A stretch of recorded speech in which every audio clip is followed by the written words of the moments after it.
Hello everyone, welcome back to my channel. Thank you so much for watching. My name is Dr. Ritu Daima. Welcome you all. आज की video है Organon of medicine के formula number 249 and 250 के बारे में। Last video में हमने formula number 248 किया था फुटनोट के साथ। अगर आपने वीडियोस नहीं देखे हैं तो 240 फॉर्मूला के बाद से वीडियो ज़रूर देखिएगा। मैं ऐसा क्यों कह रही हूँ क्योंकि उसके बाद हमने रिपीटेशन ऑफ डोजेस के बारे में बहुत कुछ सीखा है, which is not only theoretical, जो प्रैक्टिकल बहुत ज़्यादा है, अपने डेली प्रैक्टिस में उसे यूज़ कर सकते हैं। So it's a very important knowledge which is given in the last few formulas.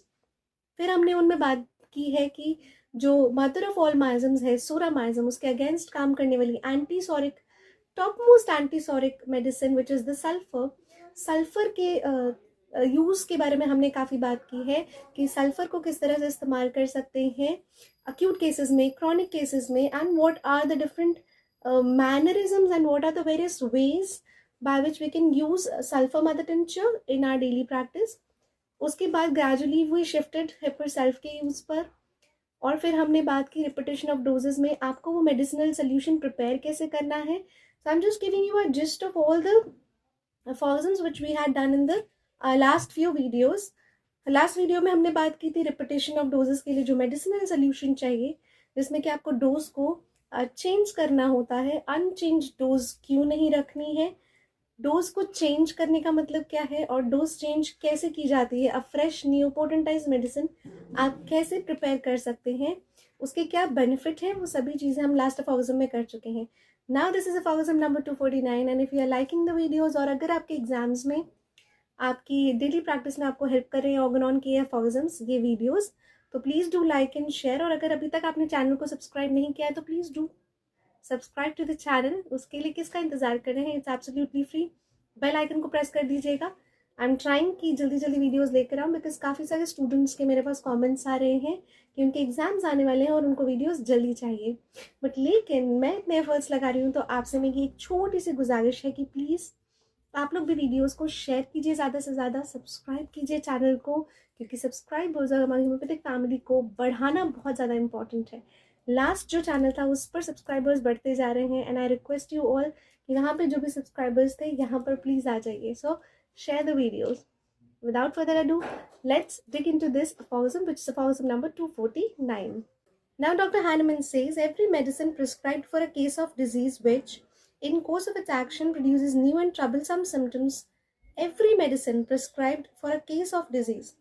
हर एक दवा जो आप प्रिस्क्राइब करते हैं अपने केस के लिए, अपने डिजीज पेशेंट के लिए, in the course of its action, उसके एक्शन के कोर्स में produces new and troublesome symptoms not a pertaining to the disease to be cured. अब उसके क्या होता है, during the course of the action of medicine, आपने एक डिजीज पेशेंट है उसके लिए एक मेडिसिन सेलेक्ट की दी।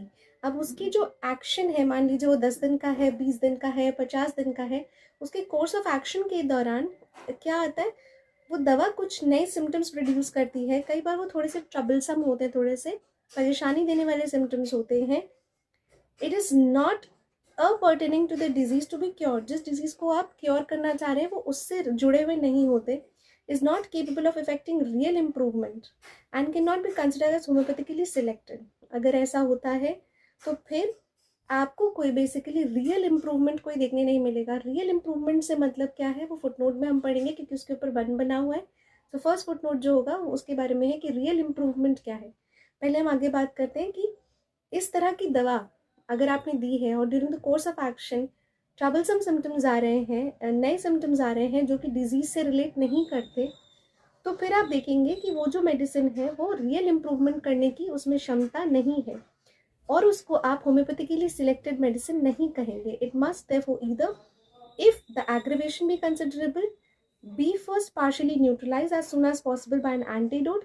अब करना क्या है, अब ऐसी समस्या में आप करेंगे क्या, जब उसे आप होम्योपैथिकली सिलेक्टेड नहीं मान रहे हैं, तो अगर एग्रीवेशन बहुत ज़्यादा है, it is like if it is considerable, आप उसे नोटिस में आ रहा है बहुत ज़्यादा, तो अगर ऐसी सिचुएशन है, बी फर्स्ट पार्शियली न्यूट्रलाइज, या तो आप उसे पार्शियली न्यूट्रलाइज करेंगे जितनी जल्दी हो सके, और हम किसी भी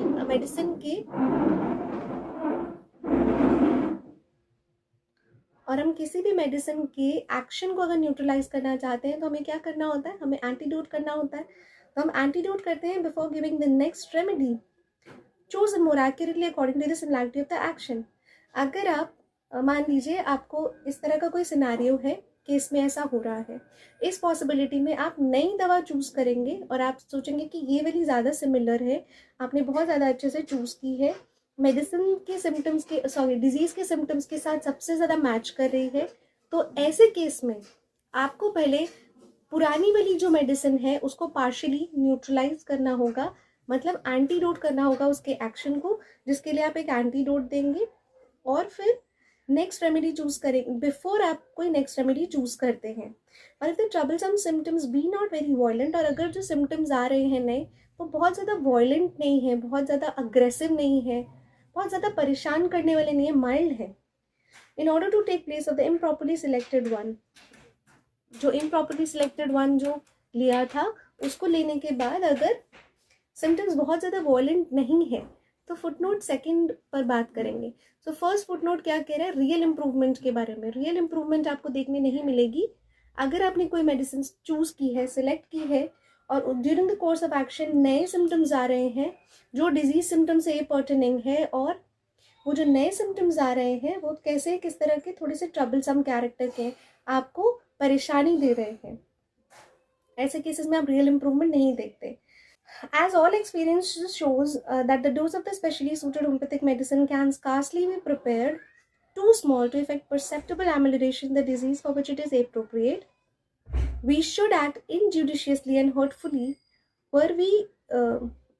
when no improvement or some, though it be even slight, aggravation ensues. Now this is very very important कि क्या possibilities होती हैं अगर आपने इस तरह की मेडिसिन सेलेक्ट कर ली है। जो सारे एक्सपीरियंसेस हैं डॉक्टर हानमन तक के टाइम के जितने भी एक्सपीरियंसेस हैं, दे शो कि आप एक ऐसा डोज ले रहे हैं, स्पेशली सूटेड होम्योपैथिक मेडिसिन आपने ली, उसका एक डोज है, ऐसी डोज बहुत स्कार्सली बहुत कम प्रिपेयर की जा सकती है जिसका बहुत ही कम इफेक्ट हो, बहुत ही ज़्यादा कम एमिलिरेशन दिखाई दे for the disease which it is appropriate, जिसके लिए वो बहुत ज़्यादा एप्रोप्रिएट, जिसे हम डिटेल में 275 एफॉर्गजम्स के बाद पढ़ेंगे। तो ये जो कंसेप्ट है इसको हम लेटर ऑन पढ़ेंगे। आगे क्या डॉक्टर हानमन कह रहे हैं, we should act injudiciously and hurtfully where we when no improvement or some, though it be even slight, aggravation ensues, to repeat or even increase the dose of the same medicine as is done in the old system under the delusion that it was not efficacious on account of its small quantity. It's too small a dose. Very important. अब ऐसे cases में इनजुडिशियली और हर्टफुली जो है काम कर रहे होते हैं, इनजुडिशियली काम करना होता है where we see no improvement, कोई इम्प्रूवमेंट नहीं दिख रहा है। ये हमारे बारे में बात नहीं हो रही है, बेसिकली बात हो रही है ओल्ड स्कूल प्रैक्टिस के बारे में। ओल्ड स्कूल प्रैक्टिस कैसे की जाती थी या ओल्ड सिस्टम में कैसे प्रैक्टिस की जाती थी उसके बारे में बताया जा रहा है, जहाँ एग्रेवेशन होने लग जाती है, वर्स हो रहे हैं सिम्टम, और फिर सेम मेडिसिन के डोजेस को रिपीट कर करके बढ़ा करके देते जा रहे हैं। So even the dose of the same medicine as it is done in old school under the delusion, और दिमाग में उनके ये चलता है दैट कि वो स्मॉल क्वांटिटी दे रहे हैं, बट वो बहुत स्मॉल डोज नहीं है या वो स्मॉल डोज है बहुत ज़्यादा। Every aggravation by the production of new symptoms when nothing untoward has occurred in the mental or physical regimen, हर एक एग्रीवेशन, हर एक वर्सनिंग नए सिम्टम्स के रूप में जो आ रही है, जहाँ उसका मेंटल और फिजिकल रिजिमन की तरफ कोई ऐसा ध्यान नहीं है, इनवैरेबली यही प्रूव करती है कि जो मेडिसिन है that is unsuitable, formerly given in the case of the disease before us, but never indicate that the dose has been too weak. जो मेडिसिन दी गई है वो अनसूटेबल है डिजीज के लिए, लेकिन वो ये नहीं बताती कि जो डोज आप दे रहे हैं वो बहुत ज़्यादा वीक है। सेकेंड जो पॉइंट था which is the place of improperly selected one. Improperly selected one का मतलब क्या है, द वेल इन्फॉर्म्ड और conscientiously careful physician will never be in the position to require an antidote in practice. एक well informed और बहुत ज़्यादा careful physician जो होगा उसको शायद कभी अपने लाइफ में एंटीडोट की ज़रूरत नहीं पड़े अपनी प्रैक्टिस में। इफ़ ही विल बिगिन, जब वो बिगिन करता है, शुरुआत करता है जैसे कि उसे शुरू करना चाहिए, to give the selected medicine in the smallest possible dose, जब वो एक सिलेक्टेड मेडिसिन को इतनी स्मॉलेस्ट पॉसिबल डोज के अंदर दे कि उसका कोई नया सिम्टम आए नहीं, कोई ट्रबलसम सिम्टम आए ही नहीं। Like minute doses of a better chosen remedy will री एस्टैब्लिश ऑर्डर थ्रू आउट। अगर एक बेस्ट सिलेक्टेड मेडिसिन भी नहीं है आपके पास, एक बेटर सिलेक्टेड मेडिसिन भी है, उसका भी अगर एक माइन्यूट डोज देते हैं तो भी जो है आप बहुत इजीली उस केस में निकल जाते हो। आपको ज़रूरत तब नहीं पड़ती एंटीडोट्स करने की या एंटीडोट देने की। तो this is the second thing कि आप एक फिजिशियन को क्या करना चाहिए। एंड द फर्स्ट वाज कि रियल इम्प्रूवमेंट कैसा होता है। Aphorism number 250. Aphorism number 250 says, when to the observant practitioner who accurately investigate the state of the disease, it is evident. अब एक ऑब्जर्वेंट प्रैक्टिशनर है जिसने अच्छे से ऑब्जर्व किया, एक्यूरेटली इन्वेस्टिगेट किया जो स्टेट है डिजीज का, और एविडेंट है अर्जेंट केसेस में after the lapse of only 6, 8 or 12 hours that he has made a bad selection in the medicine last given, in that patient's state is growing perceptibly, however slightly, worse from hour to hour by the occurrence of new symptoms and suffering. Very very important.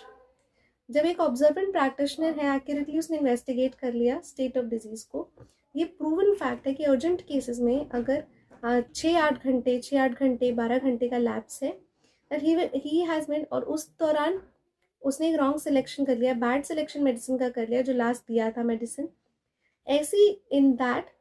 ऐसे में जो patient का state है grow करता जाता है, करता जाता है, अच्छे से पता चलता है, हाउएवर स्लाइटली, बट पता चलता है कि वर्स होता जा रहा है हर घंटे। कैसे वर्स हो रहा है? नए सिम्टम्स आते जा रहे हैं, नए नए सफरिंग्स आते जा रहे हैं। It is not only allowable for him but it is a duty to remedy his mistake. अब ये आप अलाउ करो नहीं करो, बट ये उसकी ड्यूटी है कि वो अपनी मिस्टेक को ठीक करे by the selection and administration of homeopathic medicine. कैसे आप मिस्टेक को ठीक कर सकते हैं? जब आप एक होम्योपैथिक मेडिसिन सिलेक्ट कर रहे हैं और उसको एडमिनिस्टर कर रहे हैं जो कि नॉट मेयरली टॉलरेबली सूटेबल, वो टॉलरेबली सूटेबल नहीं हो, वो बहुत ज़्यादा अप्रोप्रिएट पॉसिबल हो, जो existing state of disease, existing मतलब अब जो नए सिम्टम्स आए हैं उनको भी कवर करके एग्जिस्टिंग स्टेट ऑफ डिजीज़ के हिसाब से मोस्ट और द बेस्ट सिलेक्टेड रेमेडी हो, जैसे कि हम अफॉर्जम नंबर 167 में कर चुके हैं। 167 अफॉर्जम का लिंक मैं डिस्क्रिप्शन में दे दूंगी और आप उसे वहाँ से देख लीजिएगा अगर 167 आपको नहीं याद तो। So when the observant physician, हमने देखी 2 केसेस के बारे में। अर्जेंट केसेस में अगर कुछ गड़बड़ हो गई है, हर एक एवरी आवर आपको ये परेशानी हो रही है कि हर घंटे नए नए सिम्टम्स आ रहे हैं, नए नए सफरिंग्स हो रहे हैं, तो ऐसे केसेस में एंटीडोट करने की जगह जो प्रेजेंटिंग कंप्लेंट्स हैं उन सबको मिक्स करके मैच करके आप एक न्यू केस रिकॉर्ड बनाएंगे और उसके बेसिस पर आप एक न्यू मेडिसिन सेलेक्ट करते हैं, which is very very important, basically based on aphorism number 167. Now what happens is aphorism number 249 and 250 says all together कि हमें रिपीटेशन ऑफ डोजेस में क्रॉनिक केसेस, एक्यूट केसेस के साथ साथ अर्जेंट केसेस का भी ध्यान करना है। और जहाँ पर आपसे कोई मिस्टेक हुई है फर्स्ट डोजन मेडिसिन में, ऐसे केसेस में आपको एंटीडोट करने की ज़रूरत ना पड़े, तो नहीं पड़े उसके लिए क्या करना होता है कि आपको बहुत ही छोटी और स्मॉलेस्ट डोज देना है जो भी आपने मेडिसिन सेलेक्ट की है, सो दैट आपको बहुत ज़्यादा वेरिएबल सिम्टम्स नहीं आए, पेशेंट को नए सिम्टम्स नहीं आए जिसको कि आपको एंटीडोट करना पड़े। बट फॉर सम रीज़न अगर ऐसा कोई डोज दे दिया है, नए सिम्टम्स आ रहे हैं जो थोड़े वॉयलेंट हैं, तो ऐसे केसेस में आप उसे सबसे पहले एंटीडोट करेंगे। एंटीडोट भी कैसा हो सकता है? पार्शियली एंटीडोट होगा। एंटीडोट करने के बाद जो नए सिम्टम्स आएंगे उसकी बेसिस पर आप एक नया मेडिसिन सेलेक्ट करेंगे और फिर उसे वो पेशेंट को देंगे। Now this is basically the scenario how you can repeat and progress in your case आपकी डेली प्रैक्टिस में। So this is all about Fausa number 249 and 250. If you like the video, please do like, share and subscribe to the channel and do comment below because comment box is always open for you. Do comment below if you're liking the videos, and if there is any query, you can jot it down. I'll definitely try to answer that. If you have any query regarding these aphorisms, you can definitely jot it down in the comment box. I'll try to consider that or make a new video about that, but I'll try to answer that in the comment section only. Aphorism number 167 will be found in the description box. You can check that out from there. Stay tuned, stay blessed. Thank you so much.